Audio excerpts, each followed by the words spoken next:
Video చూసే ముందు ఒక లైక్ కొట్టి జై శ్రీరామ్ అని కామెంట్ చేయండి. ఈ నెల ఏప్రిల్ 27వ తేదీన ఆదివారం నాడు చైత్ర అమావాస్య ఏర్పడింది. ఆదివారం రోజున అమావాస్య వస్తే ఆ అమావాస్యకు చాలా విశిష్టత ఉంటుంది. ఆదివారంతో కలిసి వచ్చిన అమావాస్య రోజున ఏ పరిహారం చేసినా, ఎలాంటి పూజలు చేసినా కోటి రెట్ల పుణ్య ఫలితాన్నిస్తాయి. కాబట్టి ఇటువంటి శక్తివంతమైన చైత్ర అమావాస్య నాడు కొన్ని నియమాలను పాటించడం ద్వారా కుటుంబమంతా సుఖసంతోషాలతో జీవించవచ్చు. చైత్ర అమావాస్య రోజున ఎలాంటి నియమాలను పాటించాలి, ఏ పరిహారాలను పాటించాలి అనే విషయాల గురించి ఈ వీడియోలో తెలుసుకుందాం. ముందుగా ఈ వీడియోకి ఒక లైక్ కొట్టి మన ఛానల్ని సబ్స్క్రైబ్ చేసుకోండి. లైక్ కొట్టడం మాత్రం అస్సలు మర్చిపోకండి.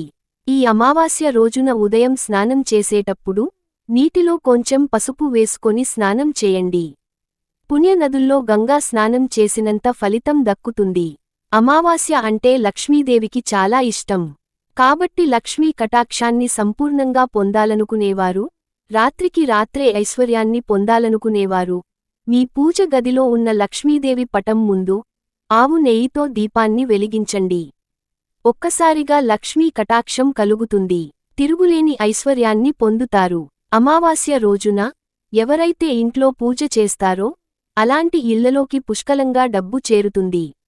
అమావాస్య రోజున చేసే పూజలకు రెట్టింపు పుణ్య ఫలితం లభిస్తుంది. ఈ చైత్ర అమావాస్య రోజున ఉదయం స్నానం చేసిన తర్వాత తులసి మొక్క దగ్గర ఒక చిన్న దీపం వెలిగించి తులసి మాతకు నమస్కారం చేసుకుంటే మీ కుటుంబానికి సకల ఐశ్వర్యాలు కలుగుతాయి.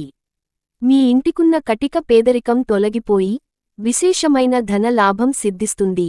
విశేషంగా ఈ అమావాస్య రోజున మీ ఇంటి గుమ్మానికి గుమ్మడికాయను కట్టుకోండి. అమావాస్య రోజున గుమ్మడికాయను కడితే మీ ఇంట్లోకి లక్ష్మీదేవి అడుగుపెడుతుంది. మీ ఇంటికున్న నరదిష్టి దోషాలన్నీ తొలగిపోతాయి. మీ ఇల్లంతా అష్టైశ్వర్యాలతో నిండిపోతుంది. ఇక గుమ్మడికాయను కట్టలేని వారు ఇంటి గుమ్మానికి కలబంద మొక్కను వేలాడదీయండి, లేదా ఇంటి గుమ్మానికి నిమ్మకాయలను కట్టండి. గుమ్మడికాయను కాని, కలబంద మొక్కను కాని, నిమ్మకాయలను కాని ఏదో ఒక వస్తువును ఇంటి గుమ్మానికి కట్టుకోండి. ఈ సంవత్సరమంతా మీ ఇంట్లో ఎలాంటి సమస్యలు లేకుండా 7 తరాలు ఐశ్వర్యం మీ ఇంటికి కలుగుతుంది.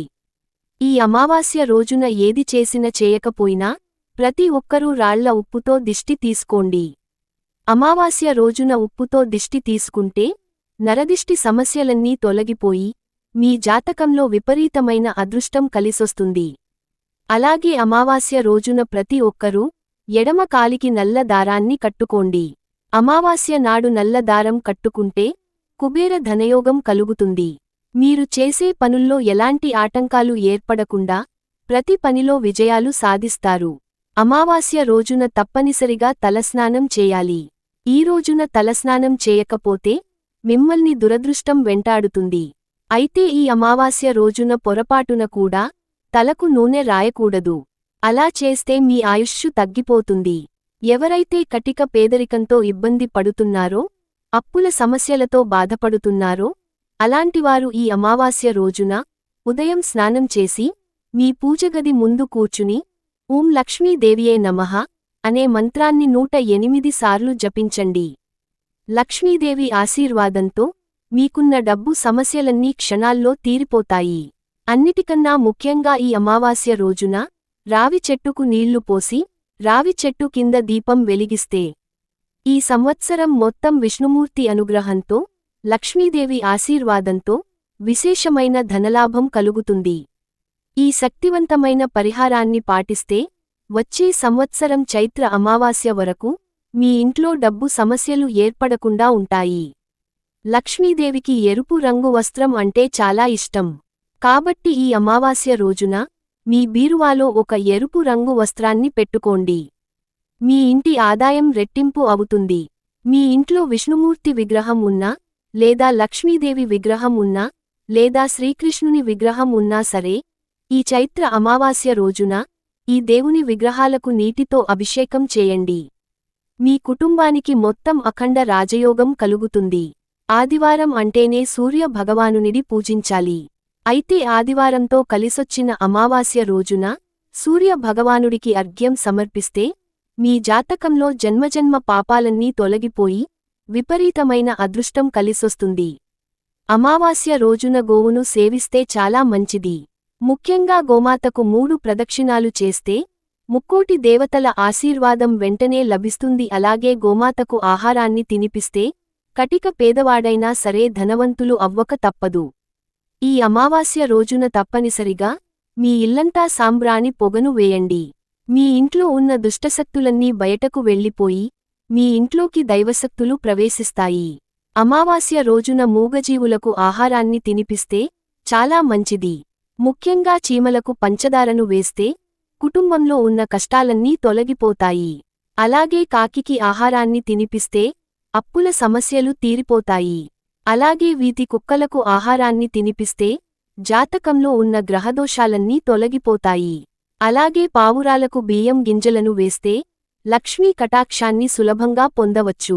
అమావాస్య రోజున జమ్మి చెట్టును నాటితే సకల పాపాలన్నీ తొలగిపోతాయి. అమావాస్య నాడు గడ్డం తీసుకోవడం, జుట్టు కత్తిరించుకోవడం, గోళ్లు కత్తిరించడం అస్సలు చేయరాదు. అలా చేస్తే జీవితాంతం మిమ్మల్ని దరిద్రం వెంటాడుతుంది.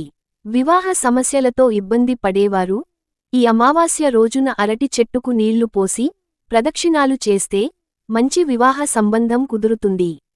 మీ ఇంటికి పితృదోషాలు ఉంటే తరతరాలుగా మీ కుటుంబాన్ని సమస్యలు వెంటాడుతాయి. త్వరగా పెళ్లిళ్లు కాకపోవడం, సంతానం లేకపోవడం, ఇంట్లో డబ్బు సమస్యలు ఏర్పడడం, అలాగే అనారోగ్య సమస్యలు, భార్యాభర్తల మధ్య గొడవలు రావడం, ఇలాంటి సమస్యలతో బాధపడేవారికి ఖచ్చితంగా పితృదోషాలు ఉన్నట్టే. కాబట్టి ఈ అమావాస్య రోజున ఎవరికైనా 11 మందికి నిమ్మకాయ పులిహోర ప్యాకెట్లను పంచి పెట్టండి.